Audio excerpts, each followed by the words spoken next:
കർത്താവിൻ്റെ നാമം മഹത്വപ്പെടട്ടെ. ഫെയ്ത്ത് വോയിസിലേക്ക് എല്ലാവരെയും ഞങ്ങൾ സ്വാഗതം ചെയ്യുന്നു. 2 കൊരിന്തോസ് 4-ാം അധ്യായം 16-ാം തിരുവചനം ഇങ്ങനെ വ്യക്തമാക്കുന്നു: ഞങ്ങളിലെ ബാഹ്യമനുഷ്യൻ ക്ഷയിച്ചുകൊണ്ടിരിക്കുന്നെങ്കിലും ആന്തരിക മനുഷ്യൻ അനുദിനം നവീകരിക്കപ്പെടുന്നു. ക്രിസ്തുവിൽ ഏറ്റവും സ്നേഹമുള്ളവരെ, നമ്മിലെ ആന്തരിക മനുഷ്യൻ ശക്തിപ്പെടേണ്ടത് ആവശ്യമുണ്ട്. ഇന്ന് പലർക്കും ജീവനുണ്ടെങ്കിലും പലപ്പോഴും ആന്തരിക മനുഷ്യൻ വീണുപോകുന്ന സാഹചര്യങ്ങൾ കടന്നു വരാറുണ്ട്. അതുകൊണ്ട് സ്വന്തം ആത്മീയ മേഖല ഏതുവരെ എത്തിയിരിക്കുന്നു എന്ന് ചിന്തിക്കേണ്ട സമയം അതിക്രമിച്ചിരിക്കുകയാണ്. സ്നേഹമുള്ളവരെ, ക്രിസ്തുവിനോടുള്ള ഒരു ചെറിയ വിശ്വാസത്തിന്റെ കനലുമതി നിന്നിലെ ആന്തരിക മനുഷ്യൻ നവീകരിക്കപ്പെടുവാൻ. ദൈവഹിതമല്ലാത്ത നമ്മിലെ എല്ലാ പ്രവണതകളും ഇല്ലാതാക്കുക. അപ്പോൾ സ്നേഹത്തിന്റെയും രോഗസൗഖ്യത്തിന്റെയും വിടുതലിന്റെയും ആത്മാവ് നമ്മുടെ മേൽ കടന്നു വരും. അതുകൊണ്ട് നമുക്ക് പ്രാർത്ഥിക്കാം, ദൈവത്തെ ആരാധിക്കാം. കർത്താവിന്റെ സാന്നിധ്യം നമ്മിലേക്ക് കടന്നു വരട്ടെ. സ്നേഹമുള്ളവരെ, ക്രിസ്തുവിൽ നമ്മെക്കുറിച്ചുള്ള ഒരു ദൈവഹിതമുണ്ട്. 1 തെസ്സലോനിക്കാർക്കെഴുതിയ ലേഖനം 5-ാം അധ്യായം 16 മുതലുള്ള തിരുവചനങ്ങൾ നമ്മെ ഓർമ്മിപ്പിക്കുന്നു: എപ്പോഴും സന്തോഷത്തോടെ ഇരിക്കുവിൻ, ഇടപെടാതെ പ്രാർത്ഥിക്കുവിൻ, എല്ലാ കാര്യങ്ങളിലും നന്ദി പ്രകാശിപ്പിക്കുവിൻ. ഇതാണ് യേശുക്രിസ്തുവിൽ നിങ്ങളെക്കുറിച്ചുള്ള ദൈവഹിതം. ഇസ്രായേലിന്റെ സ്തുതിയുടെ സിംഹാസനത്തിൽ ഉപവിഷ്ടനായിരിക്കുന്ന ദൈവമേ, അവിടുന്ന് പരിശുദ്ധനാണ്. ഇന്ന് നമ്മുടെ കർത്താവായ ദൈവത്തെ നമുക്ക് ആരാധിക്കാം, അവിടുത്തെ മഹത്വപ്പെടുത്താം. അവിടുന്ന് സ്തുതികൾക്ക് യോഗ്യനായ ദൈവം. ഇസ്രായേലിൻ സ്തുതികളിൽ വസിപ്പവനെ അങ്ങേ ആരാധിച്ചു വണങ്ങിടുന്നു. ഇസ്രായേലിൻ സ്തുതികളിൽ വസിപ്പവനെ അങ്ങേ ആരാധിച്ചു വണങ്ങിടുന്നു. അങ്ങാരാധ്യനും പരമാരാധ്യനും സ്തുതികൾക്ക് യോഗ്യനും. അങ്ങാരാധ്യനും പരമാരാധ്യനും സ്തുതികൾക്കെന്നും യോഗ്യനും. ഇസ്രായേലിൻ സ്തുതികളിൽ വസിപ്പവനെ അങ്ങേ ആരാധിച്ചു വണങ്ങിടുന്നു.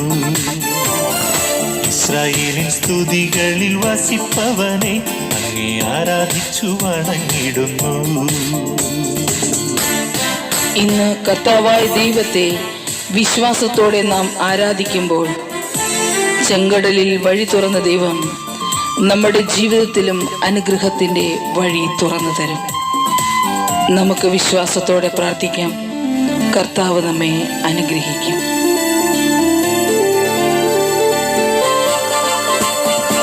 ആദ്യ പിതാക്കന്മാർ ആരാധിച്ചപ്പോൾ ചെങ്കടലിൽ വഴി തുറന്നു. ആദ്യ പിതാക്കന്മാർ ആരാധിച്ചപ്പോൾ ചെങ്കടലിൽ വഴി തുറന്നു. ഇന്നു ഞങ്ങൾ വിശ്വാസത്തോടെ ആരാധിക്കുമ്പോൾ നൽവഴികൾ തുറക്കണമേ. ആമേൻ, ഹല്ലേലൂയ. ഇന്നു ഞങ്ങൾ വിശ്വാസത്തോടെ ആരാധിക്കുമ്പോൾ നൽവഴികൾ തുറക്കണമേ. ഇസ്രായേലിൻ സ്തുതികളിൽ വസിപ്പവനെ അങ്ങേ ആരാധിച്ചു വണങ്ങിടുന്നു. ഇന്ന് കർത്താവായ യേശുവിനെ സ്തുതിക്കുകയും ആരാധിക്കുകയും ചെയ്യുമ്പോൾ അപ്പോസ്തലന്മാരുടെ മേൽ പരിശുദ്ധാത്മാവ് കടന്നു വന്നതുപോലെ അഗ്നിനാവാൽ നമ്മുടെ ഓരോരുത്തരുടെയും അടുത്തേക്ക് പരിശുദ്ധാത്മാവ് കടന്നു വരുവാനായി നമുക്ക് പ്രാർത്ഥിക്കാം. വിശ്വാസത്തോടെ ദൈവത്തെ സ്തുതിക്കാം. ഇസ്രായേലാം ഞങ്ങൾ ആരാധിക്കുമ്പോൾ ആത്മാവാൽ നിറയ്ക്കണമേ. ഹല്ലേലൂയ.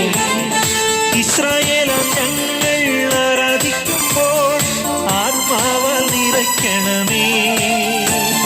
മാളിക മുറിയിൽ പകർന്നതുപോൽ അഗ്നിനാവാൽ പതിയണമേ. ആമേൻ, ഹല്ലേലൂയ. മാളിക മുറിയിൽ പകർന്നതുപോൽ അഗ്നിനാവാൽ പതിയണമേ. ഇസ്രായേലിൻ സ്തുതികളിൽ വസിപ്പവനെ അങ്ങേ ആരാധിച്ചു വണങ്ങിടുന്നു. കർത്താവിനോട് പറയാം, കർത്താവേ, അങ്ങയുടെ നാമത്തെ ഉയർത്തുവാൻ അവിടുത്തെ ആത്മാവിന്റെ ശക്തി ഇന്ന് എന്നിൽ നിറയ്ക്കണം. കർത്താവെ, ഞങ്ങളുടെ കുടുംബങ്ങളെ സമർപ്പിക്കുന്നു. ഞങ്ങളുടെ കുടുംബത്തിൽ പരിശുദ്ധാത്മാവിന്റെ ശക്തി കടന്നു വരട്ടെ. ഞങ്ങൾ വിശ്വാസത്തോടുകൂടി പ്രാർത്ഥിക്കുന്നു. ഞങ്ങളെ അനുഗ്രഹിക്കണമേ.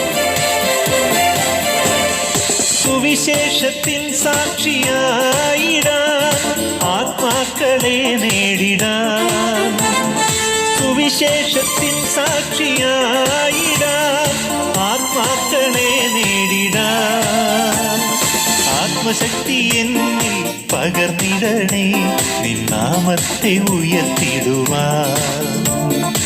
ആത്മശക്തി എന്നിൽ പകർന്നിടണേ, നിന്നാമത്തെ ഉയർത്തിടുവാൻ. ഇസ്രായേലിൻ സ്തുതികളിൽ വസിപ്പവനെ അങ്ങേ ആരാധിച്ചു വണങ്ങിടുന്നു.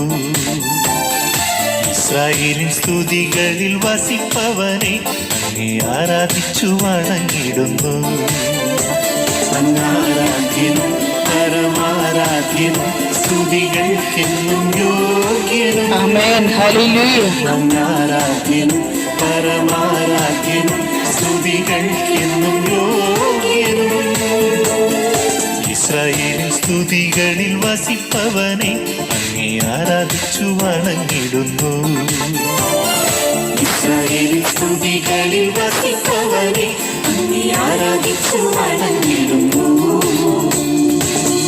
സ്തുതിയുടെ സിംഹാസനത്തിൽ ഉപവിഷ്ടനായിരിക്കുന്ന കർത്താവായ ദൈവത്തെ ആരാധിച്ച് മഹത്വപ്പെടുത്തുന്ന നിങ്ങളുടെ ജീവിതത്തെ ദൈവം സമൃദ്ധമായി അനുഗ്രഹിക്കട്ടെ എന്ന് കർത്താവായ യേശുക്രിസ്തുവിന്റെ നാമത്തിൽ ഞങ്ങൾ പ്രാർത്ഥിക്കുന്നു.